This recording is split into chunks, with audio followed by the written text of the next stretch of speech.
I want to tell you all a true story, what happened to a man. This was many years ago, and I'm certain this trick has been done more than one time.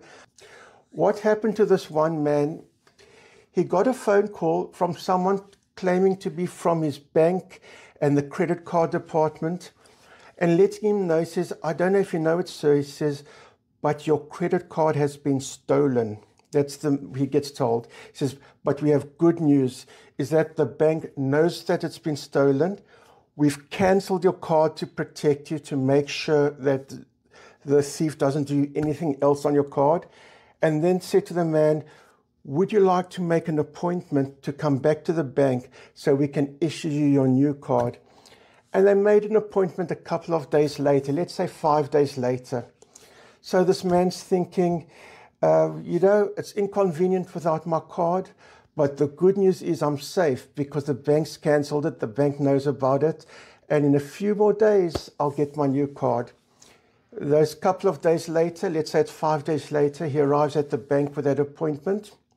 The bank doesn't know what he's talking about. He says, but we made this appointment. And they investigated. They found out the phone call that he received was from the thief who stole his card, pretending to be from the bank and the credit card. And this whole trick of saying, let's make an appointment for 5 days later, whatever the number of days, to get your new card, is to give the thief those couple of days to do what they want with the card. And the thief knows that the man's not going to report it because he has that appointment 5 days' time.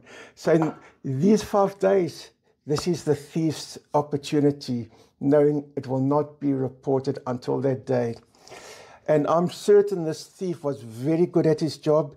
He probably did a lot of research where this man works, who works at that bank, etc.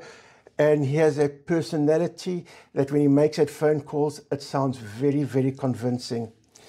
That's a very shrewd trick, but disgusting because it is theft. That's a smart man, but not a nice man. And when I say he's not nice, I'm being polite. He's a disgusting human. He should have phoned the number from his card. Any type of phone call regarding your card that it's been compromised or stolen or this or that, you should always phone back that number to make sure you're talking to the real person, not someone pretending to be that person. And I recommend, it's a good idea to have that number handy, because if your card is stolen, your credit card's stolen, you don't have that number on you. So have that number somewhere else. And I wouldn't say it's a number you have to keep private. It's not like your PIN or your passwords that no one must see. I mean, this is a number which the cards openly put on their cards.